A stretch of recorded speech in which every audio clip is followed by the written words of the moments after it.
Iran কি পারমাণবিক অস্ত্র বানাতে বাধ্য হবে? ইরানের সাহায্যের প্রয়োজন নেই, দরকার ইসরায়েলের, বললেন লেবাননের পার্লামেন্ট স্পিকার। হতাশ নেতানিয়াহু, ট্রাম্পকে দ্রুত যুদ্ধের মাঠে চান বিশ্লেষক। ইসরায়েলি হামলার নিন্দা জানিয়ে ইরানে কারাবন্দী 4 নারী অধিকার কর্মীর খোলা চিঠি। বেঁচে আছেন খামেনির সেই উপদেষ্টা আলী শামখানি। সর্বশেষ জানাবো ইরানের পররাষ্ট্রমন্ত্রী কে এ আব্বাস আরাকচি। শিরোনাম শুনলেন, এবারে বিস্তারিত। ইরান কি পারমাণবিক অস্ত্র বানাতে বাধ্য হবে? ইরান পারমাণবিক অস্ত্র বানানোর পরিকল্পনা করছিল না, কিন্তু ইসরায়েলের সামরিক আগ্রাসনের কারণে দেশটির নেতৃবৃন্দ বোমা বানাতে বাধ্য হতে পারে বলে মনে করেন ইরানের পারমাণবিক বিষয়ক একজন সমঝোতাকারী। খবর সিএনএন-এর। বিশ্বের শক্তিধর দেশগুলোর সঙ্গে পারমাণবিক আলোচনায় অংশ নেওয়া ইরানের সাবেক সমঝোতাকারী সাইদ হোসেন মৌসাভিয়ান সিএনএন-কে বলেন, ইরান তার পারমাণবিক কর্মসূচি নিয়ে স্বচ্ছ অবস্থান বজায় রেখে আসছিল।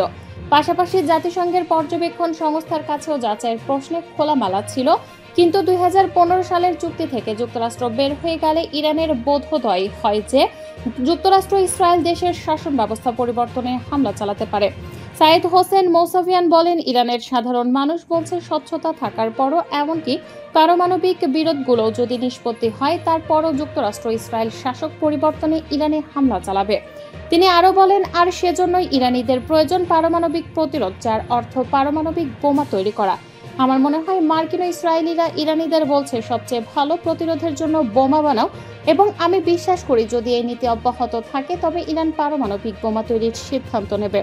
মৌসাভিয়ান বলেন, ইরানের ওপর যুদ্ধ চাপিয়ে দিলেও দেশটির পারমাণবিক কর্মসূচি থেকে তাকে বিচ্যুত করা যাবে না, কারণ যুদ্ধ ব্যবহারিক জ্ঞানকে ধ্বংস করতে পারে না। এ প্রসঙ্গে মৌসাভিয়ান আরও বলেন, আমি মনে করি সবচেয়ে ভালো হয় কূটনীতির পথে পা বাড়ালে, কেননা যুদ্ধের চেয়ে কূটনীতিই ভালো পন্থা।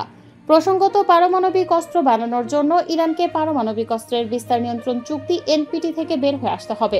ইতিমধ্যে এ নিয়ে এগোচ্ছে দেশটি।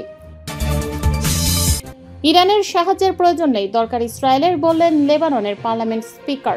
ইরানের কোনো সাহায্যের প্রয়োজন নেই, বরং ইসরায়েলেরই সাহায্যের প্রয়োজন, এমন মন্তব্য করেছেন লেবাননের পার্লামেন্ট স্পিকার ও প্রভাবশালী শিয়া নেতা নাবিহ বেরি। একই সঙ্গে তিনি সাফ জানিয়ে দিয়েছেন, ইসরায়েলের বিরুদ্ধে যুদ্ধে লেবানন কোনোভাবেই ইরানের সঙ্গে যুক্ত হবে না। বৃহস্পতিবার দিবাগত রাতে লেবাননের স্থানীয় টেলিভিশন চ্যানেলে এমটিটিভিকে দেয়া এক সাক্ষাৎকার করে তিনি একথা বলেন। আমি 200% নিশ্চিত লেবানন কোনো যুদ্ধে জড়াবে না। দেশের এমন কোনো মনোভাব নেই, এবং যুদ্ধে জড়ালে তার খেসারত অত্যন্ত চড়া হতে পারে। আল জাজিরার এক প্রতিবেদনে জানানো হয়, সম্প্রতি ইরান ইসরায়েল উত্তেজনার মধ্যে লেবাননের ভূমিকাকে ঘিরে নানা জল্পনা ছড়িয়েছে। অনেকেই ধারণা করছিলেন হিজবুল্লাহ ঘনিষ্ঠ লেবানন হয়তো ইরানের পাশে দাঁড়াবে। এরই মধ্যে এমন মন্তব্য করলেন দেশের শীর্ষ এই সংবাদ সদস্য। নাবিহ বেরি বলেছেন, ইরানের আমাদেরকে প্রয়োজন নেই, বরং ইসরায়েলেরই অন্যদের সমর্থন প্রয়োজন। উল্লেখ্য, নাবিহ বেরি লেবাননের রাজনৈতিক অঙ্গনে হিজবুল্লাহের ঘনিষ্ঠ মিত্র হিসেবে পরিচিত। হতাশ নেতানিয়াহু, ট্রাম্পকে দ্রুত যুদ্ধের মাঠে চান বিশ্লেষক। ইসরায়েলি দৈনিক হারেজ এর কলাম লেখক ও বিশ্লেষক গিডিওন লেভি বলেছেন, ইরান ইসরায়েল সংঘাত নিয়ে সিদ্ধান্ত নিতে ট্রাম্প কয়েক সপ্তাহ অপেক্ষা করতে পারেন। এ ইঙ্গিতে ইসরায়েলের প্রধানমন্ত্রী নেতানিয়াহু ও তার জোট গভীর হতাশায় পড়ছেন, কারণ নেতানিয়াহু চান ট্রাম্প যেন দ্রুত সম্ভব এই যুদ্ধে যুক্ত হন। গিডিওন লেভি আল জাজিরাকে বলেন, এই বাস্তবতায় 2 সপ্তাহ মানে অনন্তকাল। যদি ট্রাম্প সত্যি 2 সপ্তাহ অপেক্ষা করতে চান এবং এটা কোনো ছলচাতুরি না হয়, তাহলে যুক্তরাষ্ট্রের এ যুদ্ধে জড়ানোর সম্ভাবনা ক্রমেই কমে যাচ্ছে।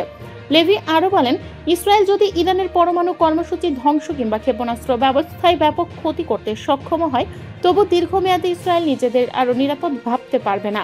এই বিশ্লেষক বলেন, কিছুই সমাধান হবে না, কারণ ইরান তার সক্ষমতা পুনরায় অর্জন করতে পারবে। তিনি আরও যোগ করেন, ইসরায়েলের আরও অনেক নিরাপত্তা সমস্যা রয়েছে যেগুলো শেষ হয়ে যাচ্ছে না, যেমন গাজা। গত 13 জুন শুরু হয় 8ম দিনে গড়িয়েছে ইরান ইসরায়েল যুদ্ধ। এ পর্যন্ত দুদেশের অনেক মানুষ হতাহতের খবর পাওয়া গেছে।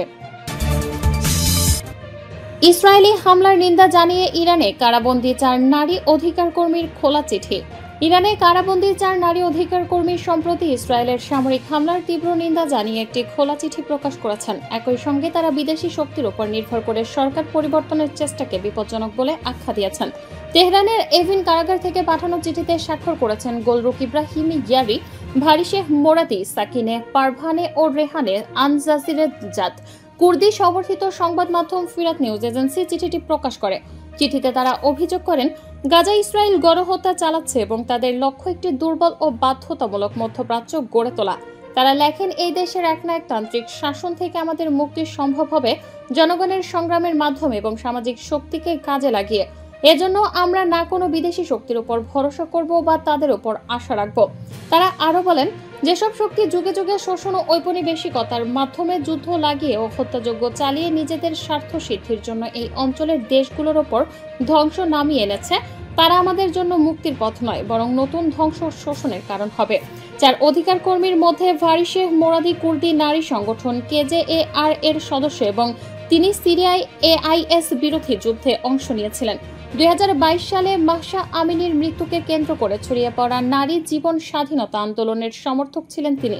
বর্তমানে তিনি সশস্ত্র বিদ্রোহে জড়িত থাকার অভিযোগে মৃত্যুদণ্ডপ্রাপ্ত।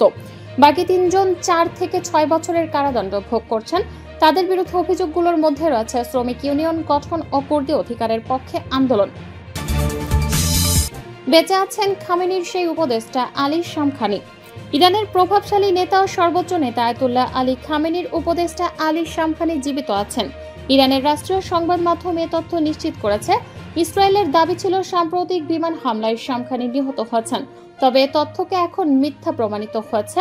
ইসরায়েলের প্রথম দফার বিমান হামলার পর থেকেই নানা আন্তর্জাতিক ও আঞ্চলিক গণমাধ্যমে ছড়িয়ে পড়ে যে শামখানি শহীদ হয়েছেন। বিশেষ করে ইরানের প্রতিরক্ষা ও নিরাপত্তা কাঠামোতে তার গুরুত্বপূর্ণ ভূমিকার কারণে খবরটি বড় চাঞ্চল্য সৃষ্টি করেছিল। ইরানি গণমাধ্যমে প্রকাশিত এক বিবৃতিতে শামখানি বলেন, আমি জীবিত আছি এবং ইরানের জন্য জীবন দিতে সবসময় প্রস্তুত। বলা হচ্ছে, তিনি ইসরায়েলের হামলায় গুরুতর আহত হয়েছিলেন, তবে এখন স্থিতিশীল অবস্থায় আছেন এবং পুরোপুরি সেরে উঠছেন। ইসরায়েলের ধারাবাহিক হামলায় এখন পর্যন্ত ইরানের দাবি অনুযায়ী 250 জনের বেশি মানুষ নিহত হয়েছেন, যাদের মধ্যে রয়েছেন জ্যেষ্ঠ সামরিক কর্মকর্তা, কমান্ডার এবং পরমাণু বিজ্ঞানীরাও। শামখানির জীবিত থাকার খবর চলমান যুদ্ধাবস্থায় একটি গুরুত্বপূর্ণ মাইলফলক। এটি গুজব ও তথ্য যুদ্ধের মধ্যেও সত্য প্রতিষ্ঠার একটি দৃষ্টান্ত। ইরান ইসরায়েল উত্তেজনার এ পর্যায়ে নেতৃবৃন্দের জীবিত থাকা কিংবা মারা যাওয়ার খবর কৌশলগতভাবে অত্যন্ত গুরুত্বপূর্ণ হয়ে উঠেছে। ইরানের পররাষ্ট্রমন্ত্রীকে এই আব্বাস আরাকচি। ইসরায়েলি হামলার মধ্যে ইউরোপীয় দেশগুলোর সঙ্গে পরমাণু ইস্যুতে আলোচনায় বসতে চাচ্ছে ইরান। শুক্রবার জেনেভায় ইউরোপের শীর্ষ কূটনীতিকদের সঙ্গে আলোচনায় ইরানের পক্ষে নেতৃত্ব দেবেন দেশটির পররাষ্ট্রমন্ত্রী আব্বাস আরাকচি। এই আলোচনা ফলপ্রসূ হলে ইরান ইসরায়েল উত্তেজনা প্রশমিত হবে বলে আশা করছেন সংশ্লিষ্টরা। চলমান সংঘাতের মধ্যে ইরানের কূটনৈতিক তৎপরতার নেতৃত্ব দেয়া আব্বাস আরাকচি 1989 সালে ইরানের পররাষ্ট্র দপ্তরে তার কর্মজীবন শুরু করেন, আর গত বছরের আগস্ট থেকে তিনি দেশটির পররাষ্ট্রমন্ত্রী হিসেবে দায়িত্ব পালন করছেন। এর আগে তিনি ফিনল্যান্ড ও জাপানে ইরানের রাষ্ট্রদূত হিসেবেও দায়িত্ব পালন করেছেন।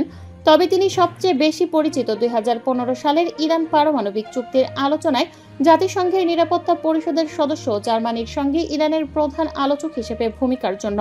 এই চুক্তির অধীনে ইরান তাদের সংবেদনশীল পারমাণবিক কার্যক্রম সীমিত করতে এবং আন্তর্জাতিক পরিদর্শকদের প্রবেশের অনুমতি দিতে সম্মত হয়, যার বিনিময়ে তাদের ওপর আরোপিত অর্থনৈতিক নিষেধাজ্ঞা তুলে নেওয়া হয়। ডোনাল্ড ট্রাম্প 2018 সালে যুক্তরাষ্ট্রকে এই চুক্তি থেকে প্রত্যাহার করে নেন। পররাষ্ট্র মন্ত্রণালয়ে যোগ দেওয়ার আগে ইরানের বিপ্লবী গার্ডেও কাজ করেছেন আব্বাস আরাকচি। সে সময় ইরান ইরাক যুদ্ধেও অংশ নেন 62 বছর বয়সী এই ইরানি মন্ত্রী।